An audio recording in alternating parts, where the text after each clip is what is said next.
Hi viewers. So ఈ రోజు మన స్పెషల్ గెస్ట్ దీప్తి రెడ్డి గారు.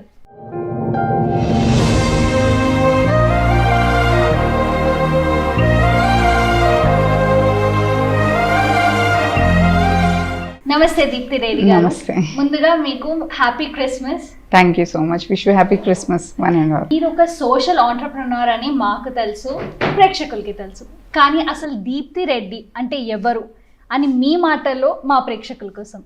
ఐఎమ్ ఏ ఉమెన్ ఆంటర్ప్రినర్, అట్లాగే ఒక ఉమెన్ ఎనర్జీ బీయింగ్ అంటాను నేను, ఎందుకంటే I believe lot in energy.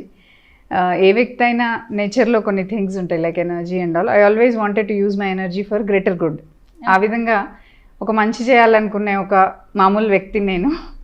At the same time different things, entrepreneurship, social leadership, ఇవన్నీ చేయడం వల్ల నా నాలెడ్జ్ని నేను గ్రేటర్ గుడ్ కోసం వాడే ఒక వ్యక్తిని.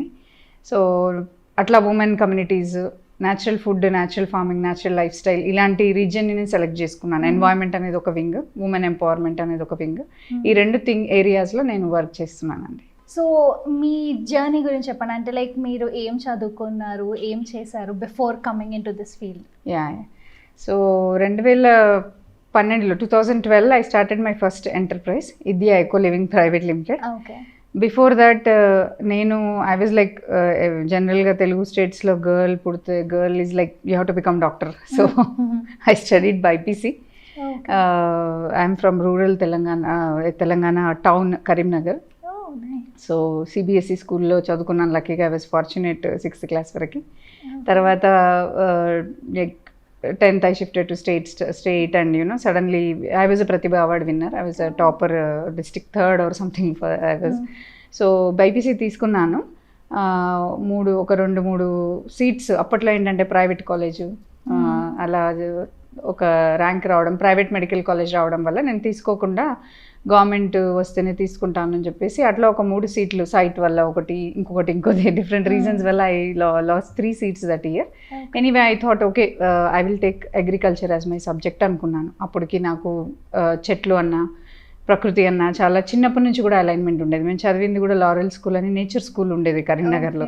ఆ ఇన్ఫ్లుయెన్స్ చాలా ఉండేది. పల్లెల్లో పెరగడము, అడవిల్లో తిరగడము, అంటే అది ఇన్ఫ్లుయెన్స్ కూడా ఉండేది చాలా. ఏదో ఒకటి ప్రకృతికి చేయాలి అనేది ఇష్టమైన సబ్జెక్ట్ తీసుకుందాము అని బీఎస్సీ హార్టికల్చర్ ఎన్జీ రంగా యూనివర్సిటీలో చదివాను. తర్వాత పబ్లిక్ అడ్మినిస్ట్రేషన్స్ నేను చదువుకొని డిస్టెన్స్లో పొలిటికల్ సైన్స్ మాస్టర్ కూడా చేశాను. ఈ సబ్జెక్ట్స్ని యూజ్ చేసుకొని సివిల్ సర్వీసెస్ అటెంప్ట్ ఇచ్చాను. అప్పట్లో ఫారెస్ట్ సర్వీస్ డైరెక్ట్ మెయిన్స్ ఉండేది, అట్లా ఒకటి ఇదైపోయింది. తర్వాత but I was preparing, I was passionate about Indian foreign service. I attempted, I studied in Delhi also for 1 year. అప్పుడు తర్వాత ఐ కుడెంట్ క్లియర్ సీసాట్, అప్పుడు సీసాట్ వచ్చింది. దెన్ ఐ థాట్ ఓకే 2012లో what is my next step అని అనుకున్నప్పుడు my intuition told me why don't you work. నేను అప్పటికే ఎన్జిఓల్లో చేసిన అనుభవం ఉండింది. అంటే పారా వర్కర్స్ ట్రైనింగ్ నుంచి బోర్డ్ ఆఫ్ డైరెక్టర్ వరకే అయ్యాను. By the time I'm 22 I got exposure to all kind of social services. కొంచెం లెఫ్ట్ ఐడియాలజీ బ్యాక్గ్రౌండ్ నుంచి రావడం వల్ల I got exposure to many community services and all. కాబట్టి నా నాలెడ్జ్ని యూజ్ చేసుకొని ఎన్జిఓస్లో ప్రాజెక్ట్స్ తెచ్చేదాన్ని.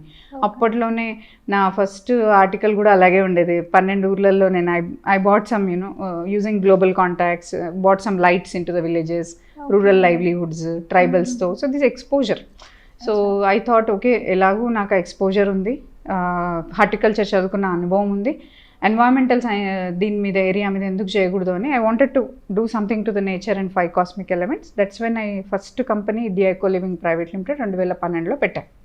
ఇలా మొదటి ఆంటర్ప్రినర్షిప్ జర్నీ. సో ఎప్పుడు నాకు ఒక డ్రీమ్ ఉండేది చిన్నప్పటి నుంచి కూడా. మా అమ్మకి 14 ఏళ్ళకే పెళ్ళయింది. సో తను ఎప్పుడు చదువుకోవాలనుకున్నా కూడా అప్పటికే 18 కల్లా పిల్లలు 3 పుట్టేయడం, చూసుకోవడం, తనది చూశాను నేను స్ట్రగుల్. తర్వాత ఎంతోమంది women in Telangana use to see, ఇంట్లో కూడా బిడీలు చుట్టేవాళ్ళు, ఇదంతా చూసేదాన్ని. సో 1,00,000 మంది ఆడవాళ్ళ కన్నా I have to give something life with self economic empowerment, dignity, వాళ్ళ ఓన్గా ఒక ఎంటర్ప్రైజింగ్ పాత్లోకి వెళ్ళాలి అనేది ఆ విజన్ అయితే ఉండింది. ఈ ఎన్జిఓ బ్యాక్గ్రౌండ్ దానివల్ల అది ఇదైంది. అండ్ 2012లో ఎంటర్ప్రైజ్ పెట్టాక I used to believe one day my ideas will sell in the market అని. My knowledge I used to put in the form of business models. ఆనెస్ట్గా ఇన్ ద ఎర్లీ డేస్ నాకు balance sheet అంటే కూడా తెలియదు, కంపెనీల గురించి పెద్దగా ఏం తెలియదు. Just I started and floated and began the journey. But one thing I knew, I always choose to create things. I'm N innovator. Now today I call my self a serial entrepreneur అని అంటాను. But అప్పుడు ఏంటంటే innovation చేయడం వల్ల రకరకాల concepts మార్కెట్లో ఎవరు ఆలోచించే కంటే ముందు నాకు వచ్చేవి. అదేవిధంగా వాటిని ఒక ఆర్టిస్ట్ ఎట్లయితే ఆర్ట్ వేస్తారో, నేను ఒక బిజినెస్ మోడల్ని, కమ్యూనిటీ ఇంపాక్ట్ని అలా చేయగలిగేదాన్ని ఇన్నోవేటివ్గా. సో విద్యా ఎకో లివింగ్ ద్వారా natural food, natural farming, natural life style అంటే సహజ వ్యవసాయము, సహజ ఆహారము, సహజ జీవన విధానాన్ని ప్రమోట్ చేయాలనుకున్నాను అప్పటి నుంచి కూడా. సో నా లైఫ్లో ఏ అనుభవాలు ఉంటాయో వాటినే తీసుకొని ఆర్గానిక్ గంప అని హైదరాబాద్లో ఫస్ట్ ఆర్గానిక్ స్టార్టప్ అదే అనమాట. తర్వాత దాన్ని ఇప్పుడు ఓజీ న్యాచురల్ ఫుడ్స్ అంటున్నాం, బల్క్ సప్లై చైన్లోకి వెళ్ళిపోయినాం.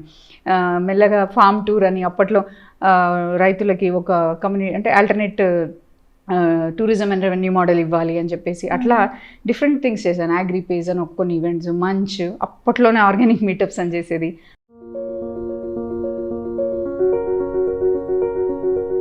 హరిత హారం అంటుంది గవర్నమెంట్ ఇప్పుడు. నేను అప్పుడు హరిత సంకల్పం అని చేసేది, pledge to take oath in the urban కమ్యూనిటీస్లోకి వెళ్ళి. అంటే అట్లాగే ఈ ఎన్జిఓలు గ్రామీణ ప్రాంతాలతో వీళ్ళతో టచ్ ఉండడం వల్ల సహకార సంఘాలు ఎవరైనా పెట్టినప్పుడు వాళ్ళకి స్ట్రాటజిక్ అడ్వైజ్ ఇవ్వడము, వాళ్ళతో పెట్టించడము, రైతు సహకార సంఘాలు లేకపోతే న్యాచురల్ గ్రూప్స్ ఉంటాయి కదా, ఈవెన్ కౌ బేస్డ్ ప్రొడక్ట్స్ చేసేవాళ్ళు, అట్లాంటి వాళ్ళతో నేను నెట్వర్కింగ్, కమ్యూనిటీ బిల్డింగ్, ఈ యాక్టివిటీస్ చేయడం వల్ల ఇది నా బిజినెస్లో యాడ్ ఆన్ అయిపోయింది. ఆటోమేటిక్గా ఎంటర్ప్రైజ్, సోషల్ కలిసిపోయింది. అంటే ఈ కమ్యూనిటీస్ని ఇంపాక్ట్ తేవడం ద్వారా I started making some monetary models also. That's how Vidya Eco Living went. Today it is a parent company and a number of startups లో ఇది పార్ట్. లైక్ అట్లా నేను 2012 నుంచి 2015 వరకు ఈ జర్నీ నడిచింది. కన్సల్టెంట్గా ఉన్నాను కొన్ని కంపెనీస్లో. ఒక 30+ బ్రాండ్స్ డిఫరెంట్ వీటికి నేను వర్క్ చేయడం జరిగింది గత పాస్ట్ 5 to 7 yearsలో. మీన్ వైల్ 2015లో నాకు అంటే 12లోనే పెళ్లి జరిగింది నాకు, నవంబర్ చివరి November 2012. So immediately after marriage kid, వెంటనే అంటే వాడు కొంచెం అంటే మిల్కింగ్ ఏజ్ అయిపోయి 1 year కానీ నెక్స్ట్ ఇంకో కిడ్, అంటే నాకు 3-4 years అలాగే ఉండేది. సరే somehow I used to pull that companies and ముందుకెళ్ళడం, ఏదో ఒకటి చేయడం. ప్రెగ్నెన్సీ అప్పుడు కూడా ఇంట్లో కూర్చొని రేపు డెలివరీ అవుతుందని కూడా నేను జూబ్లీ హిల్స్లో పర్మాకల్చర్ గార్డెన్స్ డెవలప్ చేస్తూ తిరిగేదాన్ని. పైన ఎవరో ఆర్గానిక్ హట్ అప్పుడప్పట్లో వాళ్ళు పరిచయం అయితే వాళ్ళతో కూర్చొని కన్సల్టింగ్ చేసేదాన్ని. అంటే I used to always contribute something. But 2015లో ఏమైందంటే అప్పటికే నేను ఫార్మ్స్ తిరిగాను, కొంచెం ఈకో రియల్ ఎస్టేట్ వాళ్ళ కన్సల్టింగ్ కాన్సెప్ట్ స్టార్ట్ అయినాయి, ఫార్మర్ కోఆపరేటివ్స్ కన్సల్టింగ్ స్టార్ట్ అయింది. అంటే ఈ విధంగా చేసినవన్నీ ఫీల్డ్లో తిరగాలి. ఉమెన్ ఇన్ అగ్రికల్చర్ అనగానే ఇంట్లో ఇక్కడ కూర్చొని చేసి, ఇప్పుడంటే నాకు ఎనఫ్ నేమ్ వచ్చింది, ఓన్లీ రెఫరల్ ద్వారా క్లయింట్ వస్తే నాకు ఇయర్కి 1-2 చేసుకున్నా కూడా నా టర్న్ ఇది అయిపోతుంది. ముందు అట్లా కాదు, అంటే ఇన్ బిట్వీన్ అట్లా కాదు. అప్పుడు ఏంటంటే తిరిగినా కూడా మళ్ళీ మనకు పేమెంట్స్ టైంకి వచ్చేవి కాదు. మళ్ళీ అంటే ఒక రకంగా అన్నీ స్టాండ్ స్టిల్ అయిపోయినాయి. అప్పటికే ఆర్గానిక్ గంప, అర్లీ మార్కెట్ ఒక 300 క్లయింట్స్కి నేను వెళ్తున్నాను. కానీ నెక్స్ట్ లెవెల్కి వెళ్ళినప్పుడు అంటే 1000 క్లయింట్స్ చేసుకోవడానికి బ్రాండింగ్ రెడీ ఉంది, యాక్టివిటీ రెడీ ఉంది, లాంచ్ రెడీ ఉంది. అప్పట్లో యాప్లు ఇంత లేవు, వాట్సాప్ ఫేమస్ కాదు. నేను మార్కెట్లోకి వెళ్తున్న టైంకి సప్లై చైన్ లేదు. ఇట్లా అంటే అప్పట్లో కోఫౌండర్స్ ఇది లేదు. ఒక 5 లక్షల లోన్కైనా 10 సార్లు తిరగాల్సి వచ్చేది, ఇది ఉండేది కాదు. ఉన్న దాంతో టర్నోవర్ చేసి ఎట్లో 30 లక్షలు ఇది అది టర్నోవర్ చేసి సర్వైవ్ చేసి 30 మంది రైతుల గురించి ప్రొడక్ట్ ఇది సపోర్ట్ చేయడం, ఇంపాక్ట్ చేస్తున్నాం. కానీ ఒక స్టార్టప్ ఎకో సిస్టంలో అన్ని ఛాలెంజెస్ ఉంటాయి అనేది అంతా చూసేసి కరెక్ట్గా 2015 వచ్చేసరికి నాకు అంటే సెకండ్ బాబు పుట్టాడు. ఫస్ట్ బాబునంటే వేసుకొని తిరిగాను, పొలాలకు తిరిగిన, women mother and farmer 2 groups అన్నాను. ఎక్కడ అంటే నా లైఫ్నే ఒక ఎగ్జాంపుల్ లాగా, లివింగ్ ఎన్వైరన్మెంటల్ ఎగ్జాంపుల్ లాగా సమ్హౌ వీ యూస్ టు. కానీ సెకండ్ బాబు పుట్టేసరికి నాకు కుదరలేదు, ఇద్దరిని వేసుకొని పోలేను. Postnatal depression, field works ఆగిపోయినాయి. అప్పటివరకు చేసిన ఎంటర్ప్రైజెస్ కూడా ఇలా ఆగుతాయా అంటే ఇంత కష్టపడి కూడా ఎందుకు ఇట్లా అయింది అంటే అది అర్థమైంది అనిపించి 2015లో ఒకరోజు night I got up in my sleep 2 o'clockకి. మై ఎనర్జీ మ్యాటర్స్ అనుకున్నాము, నేను గివ్ అప్ చేయొద్దు అని ఉమెన్ ఎనర్జీ అని అలా పుట్టింది. ఆ లోగో కూడా స్వాదిష్టాన చక్రము, ఉమెన్ ఇన్ వీల్ అనమాట అది. సో అప్పుడు ఏమైందంటే ఏదో ఒకటి చేయాలి, ఉమెన్ ఇట్లా ఆగిపోకూడదు ఇంట్లో. అదింతో నాకు 30-40 ఫ్రెండ్స్ ఉంటారు కదా, ఒక లాయర్, ఒక డాక్టర్, టైలర్, లేకపోతే designer, boutique, someone. I called women 34 women or something. I put in 1 WhatsApp group. అదే 2 days బిఫోర్ ఎప్పుడైనా వాట్సాప్ నేర్చుకున్నా అంతే. వాళ్ళు నా గ్రూప్స్లో పెట్టేసి ఇది ఉమెన్ ఎనర్జీ గ్రూప్ అని అన్నాను. అది వాళ్ళకి నచ్చింది. అంటే అప్పటికి నెట్వర్కింగ్ మోడల్ లేదు, అంత వైబ్రెంట్గా ఉమెన్ని కలిపే ఫారమ్స్ లేవు. Because I was pioneer. ఊరికే అది అట్లా కలపడం అనేది 3000 members వరకు వెళ్ళిపోయింది. అది అట్లా violet group, IndiGo group, blue group అనేది అంటే ఒక కొంచెం బిఎన్ఐలో ఇట్లా ప్రిన్సిపల్స్ ఉంటాయి కదా, అప్పటికే నేను బిఎన్ఐలో కొంచెం ఎక్స్పోజర్ ఉన్నది. ఫ్యాబ్ సివిక్ అంటే నెట్వర్కింగ్ మీట్స్ బాగా తిరిగేదాన్ని. హైదరాబాద్ డైరెక్టర్ CEO ఫారం అని ముందే ఎక్స్పోజర్ ఉండే. ఎందుకు నెట్వర్క్ చేసుకోకూడదు, నలుగురిని కలవడం అనేది ఎప్పటికైనా నాకు ఇంట్రెస్ట్ ఉన్న సబ్జెక్ట్. దీనిలో నుంచే ఉమెన్ని మోటివేట్ చేయాలి, దీని నుంచి ఒకరొకరు షేర్ చేసుకోవాలి, బిజినెస్ మోడల్స్ ఎవాల్వ్ చేసుకోవాలి, ఒకరికొకరు సపోర్ట్ చేసుకోవాలి. అట్లా స్టార్ట్ అయింది అది. అందుకే women energy, circle of women అట్లా వచ్చి నెట్వర్కింగ్తోనే బిగిన్ చేసాము. తర్వాత మాత్రం ఈవెంట్స్ చేయడం, ట్రైనింగ్, మార్కెటింగ్, కోఆర్డినేటింగ్ సపోర్ట్ అంటే మెనీ థింగ్స్. ఒక 1 yearలో 46+ ఈవెంట్స్ చేసేసాను. నిజంగా చెప్పాలంటే it was the most of the post natal thing. I used to go and give an impact. We didn't even register it. After that we registered in 2016. So అట్లా చాలామంది ఉమెన్కి motivation. మేము I'm alive because of women energy అనేవాళ్ళు. తర్వాత they use to ఒకటే table across చాలా business transactions జరిగేవి. అప్పట్లో మేము క్రియేట్ చేసిన ఇంపాక్ట్ ఇప్పటివరకు కూడా ఉంది హైదరాబాద్ ఉమెన్ ఫోరమ్స్ మీద. But we did a lot of programs, which translated into real concrete enterprises later on. That's how it began. 2015 journey, we reached nearly 10,000 women. Even there were many state groups, district, and we used to do like that. Eventually నాకేమర్థమైందంటే అన్ని ideation స్టేజ్లో ఉంటాయి. Startup echo సిస్టమ్స్లో ఉమనైజ్డ్ gender specific approach ఉండాలి. ఇప్పుడు B N అయితే పొద్దున్న లేసి వెళ్ళాలి అంటే ఎగ్జాంపుల్, ఇక్కడ some things are not manageable అంటే ఇది డిఫరెంట్గా ఎవాల్వ్ చేయాలి, ఉమనైజ్డ్ సపోర్ట్ సిస్టమ్స్ కావాలి అని ఏదైనా ఒక్క ఏరియా చూస్ చేసుకుందాము అనుకున్నప్పుడు 2018లో ఎవెన్చువల్లీ ఆ ఉమెన్ ఎనర్జీ సంస్థనే women energy association of incubators in manufacturing అని ఎవాల్వ్ చేసి అదే లోగో చుట్టూ ఇండస్ట్రీ వీలు పెట్టి, ఇండస్ట్రీస్ ఉంటేనే ఇక్కడ రేపు పొద్దున పరిశ్రమలు ఉంటే ఈ ఎకనామీ, నేషనల్ ఎకానమీకి కంట్రిబ్యూట్ చేయగలుగుతారు ఉమెన్. ఇప్పుడు నేను నిజంగా ఎంటర్ప్రైజింగ్ ఐడియాని సపోర్ట్ చేయాలంటే ఏదో ఒక సెగ్మెంట్కి రెస్ట్రిక్ట్ అవ్వాలి. స్టార్టప్స్ చాలామంది టెక్నాలజీ అని చేస్తున్నారు, వేరే అదర్ ఫీల్డ్స్ ఉన్నాయి, but future is all about manufacturing అని I guessed. And because I always like early thinker, I always think little early and creator more than a maintainer, I'm a creator. So what happened is like అలా create చేసిన సంస్థ 2018లో VM association.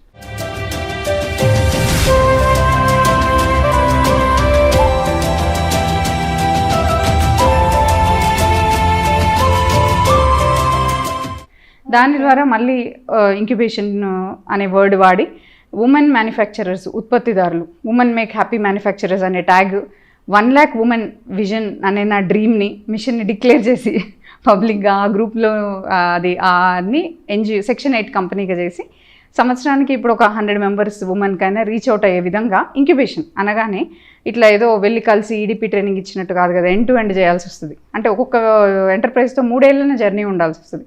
అట్లా అదొక 3 ఏళ్ల సంస్థ. 18 నుంచి చూసుకుంటే ఇప్పుడు 21, ఒక 2 pandemic years ఉన్నాయి కాబట్టి it's like whatever we're right now. ఇది కాకుండా ఓజీ న్యాచురల్ ఫుడ్స్ అనే నా సంస్థ నడుస్తుంది, which is we have supply chain, natural సహజ ఆహారంలో సప్లై చైన్ కంపెనీ.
ఇంకా ఇది కాకుండా హర్ మార్కెట్ అని లాంచ్ చేసాము రీసెంట్గా, November last year. So that women మ్యానుఫ్యాక్చరర్స్తో 3 ఏళ్ళు పనిచేసిన అనుభవంతో వాళ్ళకి మార్కెట్ ఇచ్చే ఒక ఈకామర్స్ ప్లాట్ఫామ్ చేద్దాం. అట్లాగే ఉమెన్ ఆగిపోయేదే మార్కెట్ దగ్గర, ఈ మార్కెట్ అనే దాన్ని మనం ఇవ్వగలిగితే బాగుంటుంది అనేది అదొక ప్రైవేట్ లిమిటెడ్ ఇదిగా తీసుకెళ్ళాము. ప్రస్తుతానికి ఈ 4 కంపెనీలు మేజర్గా ఉన్నాయి. సో మరి మన ఫస్ట్ సెగ్మెంట్ కళ నిజమైతేలోకి వెళ్ళిపోదామండి. ఇప్పుడు మీరు 2012లో అంటే ఒక అంబిషన్, ఒక ఎయిమ్ అనుకున్నారు ఇలా చేయాలి అని, అండ్ దాన్ని మీరు ఈ రోజుకి I can say that you are successful. So అది అవ్వడానికి మీరు మీ మీ పడ్డ ఏమంటారు శ్రమ ఏంటి ఆర్ మీ ఫ్యామిలీ సపోర్ట్ ఎలా ఉంది, మీరు అనుకున్నది ప్రాపర్గా రీచ్ అయ్యారు అని మీరు లోపల నుంచి సాటిస్ఫై అవుతున్నారా అనేది మా ఆడియన్స్కి చెప్పండి. Yeah sure. కళ నిజమవడం అనేది it's not a over night thing, it's a process. అట్లాగే సక్సెస్ అనేది కూడా ఒక డెస్టినీ కాదు, అదొక ప్రాసెస్, ఒక జర్నీ. సో నేను ఇంకా జర్నీలో ఉన్నాను. So and I believe success is holistic, అంటే లీనియర్ కాదు. అంటే అన్ని ఆస్పెక్ట్స్లో సక్సెస్ అవ్వాలి, సోషల్, ఎకనామికల్, ఫ్యామిలీ, ఎకలాజికల్ అన్నిట్లో ఉండాలి అని అంటే మరి I think that we are in the success journey still అని. So it's a journey. అట్లాగే ఛాలెంజెస్ అంటే ఖచ్చితంగా చాలా ఛాలెంజెసే ఉంటాయి. ఇక ఉమెన్ అన్నాక చెప్తూనే ఉంటారు ఛాలెంజెస్ ఉంటాయి, ఇది ఉంటాయి. అది వాస్తవం కూడా. We face lot of things because multi balances ఉంటాయి, multiple things. So at least from my family I like it's like there is not much opposition, at least if not support. And we tuned support systems చేసుకోవాలి women. అవి business అన్నాకనే risk ఉంటుంది, choice ఉంటుంది. Community social leadership అంటే ఇంకొంచెం extra time పెట్టాల్సి ఉంటుంది, risk ఉంటుంది. అదంతా we have to face. Now I got use to challenges actually. Now I'm not falling down at the crisis. Even if someone throws under a bus, I am getting up now. అంటే అన్నిసార్లు పడ్డాం కాబట్టి లేసినాం. చాలా అంటే ప్రతి company almost మూసేసుకునే stage వచ్చింది, మళ్ళీ ఎక్కడ నుంచి స్క్రాచ్ నుంచి మళ్ళీ పైకి వచ్చింది. పాండమిక్ అప్పుడు చూడండి ఎంత అన్సర్టెనిటీ మధ్యలో ఎన్నో కంపెనీలు, ఎన్నో జీవితాలు లేదని. అట్లా మనకి బిజినెస్ పాండమిక్స్ చాలా వస్తాయి, చాలామందికి కనిపించవు బయటికి అది. సో బిజినెస్ ఎపిడమిక్స్ వస్తాయి, బిజినెస్ పాండమిక్స్ వస్తాయి. We're crushed under the stone. Like ఇంకా లేవం రా బాబు, అయిపోయిందిరా బాబు అనుకున్నప్పుడు కూడా మళ్ళీ లేసి. That is what is entrepreneurship about, consistency. So I survived it. So today we are sustainable enough. So tomorrow we'll be more profitable enough than what we are now. Deepti గారు ఒక్కసారి మా వ్యూవర్స్కి మీ ఫ్యామిలీ గురించి చెప్పండి. I have 2 kids, 6 years and 8 years. Advait Yoda Amara Shaurya. My husband is a movie maker. He was a lawyer and is passionate into cinema making and all. మేము మ్యారేజ్కి ముందే friends. So పరిచయం ఉన్నందువల్ల ఎక్కువ social యాక్టివిటీస్లో తిరగడం, ఇది చేయడం వల్ల ఒక డైరెక్టర్ CEO ఫారంలో కలిసి తర్వాత it's more like understanding and all. So అది so I choose my marriage also by choice. ఎందుకంటే నేను ఎప్పుడు అనుకునేది మ్యారేజ్ ముందు అంటే ఏదైతే డ్రీమ్స్ ఉంటాయో నేను at least I have to be the same after marriage అనేది ఎప్పుడు అనుకునేది. చాలా ఇయర్స్ సింగిల్ కూడా ఉండిపోయాను దాని గురించే. అండ్ ఇట్స్ ఓకే, ఒక వ్యక్తి డెస్టినీ అంటే ఒక ఉమెన్ డెస్టినీ మ్యారేజ్ అయితే అవ్వకూడదు. ఇప్పుడు ఉమెన్కి కూడా అదే చాలా అవసరం. I don't want my destiny to be marriage. అది జర్నీ లాగా ఉండాలి ఖచ్చితంగా. నాది ఏది నా what ever systems I wanted to build, what ever dreams I had, అది మాత్రం ఆగొద్దు అనే విధంగా అయితే నేను చాయిస్ చేసుకున్నాను. So fortunately it worked for me. So మీకు పెళ్ళికి ముందర ఉన్న డ్రీమ్స్కి పెళ్ళి తర్వాత ఉన్న డ్రీమ్స్కి దొరికిన సపోర్ట్ కానీ లేకపోతే మీలో వచ్చిన చేంజెస్ కానీ ఏమైనా ఉన్నాయా? పెళ్ళికి ముందు అంటే I face lot of financial struggles from my 8th standard onwards కాబట్టి కొంచెం చాలా ఛాలెంజింగ్ ఉండింది. అప్పుడు అంటే కొంచెం ఒక్కరే పోరాడతాం కాబట్టి ఆబ్వియస్లీ ఇది ఉంటుంది. పెద్దగా ఫ్యామిలీ నుంచి సపోర్ట్ ఉండేది కాదు. Even my fee I used to earn and pay and study, my books, mess fee, my education, civil services education, all that also నేను సంపాదించుకొని చేయాల్సి వచ్చేది. బాగా ఎక్స్ట్రా స్ట్రగుల్ ఉండేది. ఇక మ్యారేజ్ తర్వాత ట్రిపుల్ ఎక్స్ట్రా స్ట్రగుల్ అయింది ఒకవేళ ఆ కైండ్ ఆఫ్ కంటెక్స్లో. బట్ ఐ థింక్ అది ప్రాసెస్ అనుకుంటున్నాను నేను. ఖచ్చితంగా కొంచెం ఫిజికల్ స్ట్రగుల్ ఎక్కువైంది. అంటే పెళ్ళికి ముందు ఓన్లీ మానసికంగా ఉంటే తర్వాత ఏంటంటే ఆబ్వియస్లీ ఉమెన్, పిల్లలు అనేసరికి ఫిజికల్ స్ట్రగుల్ ఎక్కువ అయింది. Otherwise it's fine. I mean like ఇంకా ఎట్లా చెప్పాలి. సో మీ ఫ్యామిలీ సపోర్ట్ మీకు బాగుందా? అంటే లైక్ ఆఫ్టర్ మ్యారేజ్ బికాజ్ అప్పటి నుంచే మీ గ్రోత్ అనేది ఏదైతే స్టార్ట్ అయిందో నన్ను మై హస్బెండ్ అట్లీస్ట్ అంటే ఉమెన్ ఎవరి ఆస్తి కాదు అని నమ్ముతాడు. అంటే like you are not my property or you are not my thing to stop or anything అని. He is also from my passionate creative field కాబట్టి I don't enter his space and he doesn't enter in. We respect each other space. If not direct బిజినెస్లో support లేకపోయినా పేరెంటింగ్లో ఇద్దరిది equal ఇది ఉండాలి అనే ఒక అండర్స్టాండింగ్ అయితే ఉంది. నా కిడ్స్ని అంటే మేము మీటింగ్స్ టైం కూడా షిఫ్ట్ చేసుకుంటూ ఉంటాం ఆల్టర్నేట్గా. ఇష్యూస్ ఉంటాయి చాలా థింగ్స్, చాలా దానివల్ల we had to sacrifice many things each other. So many things are there but it's a process again. నేను అన్నట్టుగా no great success come without great sacrifices లాగా ఇట్ కీప్స్ ఆన్. ఇప్పుడు కూడా we make the shifts. If I'm here is there or if he is there I'm there, something like that we manage. Okay. So Deepti గారు, మీ biggest strength ఏమనుకుంటారు మీది? నా biggest strength నా courage అండి. Courage and consistent confidence. So ఈ consistent confidence అని ఎందుకు పడుతున్నా అంటే, ఒకసారి కాన్ఫిడెన్స్ ఉండడం వేరు, కన్సిస్టెంట్గా మళ్ళీ ఏం లేకపోయినా కాన్ఫిడెన్స్ ఉండడం వేరు. ఇది నా biggest strength. And truth and ethics నా బిగ్గెస్ట్ స్ట్రెంగ్త్. సో ఏదైనా విషయంని ట్రూత్ఫుల్గా దాన్ని యాక్సెప్ట్ చేయడము, ఖచ్చితంగా నేను ఒక కమిట్మెంట్ ఒకటి అనుకున్నాను విజన్ అంటే అది అప్పుడు కనిపించకపోవచ్చు, but I stand by the truth with lot of commitment and ethics. ఎప్పుడు దాన్ని బ్రేక్ చేయొద్దు. మన వల్ల ఎదుటివాడికి ఇది మాత్రం జరగకూడదు అనేది నేను బిలీవ్ చేస్తాను. అంటే like at any cost I will ensure that maybe we may get temporary glitches while doing things, but the long lasting belief system అయితే అది. సో దీప్తి గారు, మీ బిజీ స్కెడ్యూల్లో మీ ఫేవరెట్ పాస్ టైం ఏంటి మీకు? ఫేవరెట్ యాక్టివిటీ అంటే మెడిటేషనే లేదా nature. అంతే. I travel lot. ఇంకా అంటే పిల్లలు ఫ్యామిలీతో ట్రావెల్ చేయను, ఒక్కదాన్ని ట్రావెల్ చేస్తే ఎక్కువ మటుకు. ఇట్లా హిమాలయస్ వెళ్ళడం, ట్రెక్కింగ్, ఎక్కువ వాటర్ మౌంటైన్స్ దగ్గర వెళ్ళడం. ఎందుకంటే ఆల్మోస్ట్ ఈ మధ్య అయితే ఎవ్రీ 2 monthsకి అట్లా పెట్టుకోవాలి అనేది కూడా అనుకున్నాం అనమాట. ఎందుకంటే నేచర్ హీల్స్ అస్. అది నా favourite. Travel is my favourite. And lot of books I read. Like by this time I would have done 2000-5000 books I would have read. So lot of new knowledge I learn. And meditation every day, every monthly. And like it helps us rejuvenate our own energy system. That is very one of my favorite anuddu. It is my most favorite activity. Meditations అనేది. దీప్తి గారు, కొన్నిసార్లు మనకి mood of అయ్యి లేకపోతే frustration వల్ల ఏమంటారు మనల్ని మనము డీమోటివేట్ చేసేసుకుంటుంటాం కదా. అలా అయిన సిచ్యువేషన్స్లో మిమ్మల్ని మీరు ఎలా రీఎనర్జైజ్ చేసుకున్నారు? Yeah I have lot of అదే మీరు అన్నట్టు ఫ్రస్ట్రేషన్ అంటే చాలా లో హైస్ చాలా ఉంటాయి. పొద్దున్న లేసి మనల్ని మనం పుల్ చేసుకొని పోవాల్సి వస్తుంది. యాంగర్ ఇష్యూస్ కూడా ఉంటాయి. ఎందుకంటే ఉమెన్ అందరూ దే థింక్ కానీ we have lot of hormonal things, social impacts, psychological things, everything will be added up ఉంటుంది. నేను ధ్యానం ద్వారానే మోటివేట్ చేసుకుంటాను. I sit in meditation so that or I again sit with my self and come back. So pulling myself, or I go and do something, some miniature art and I start engaging my mind into objects of art so that all I meet more women, ఇంకా ఇలా చేసిన women లేకపోతే లైఫ్లో failure నుంచి success వచ్చిన వాళ్ళతో ఎక్కువ interact అవ్వడం అంటే సత్సంగం. I spend with people who know the truth of life.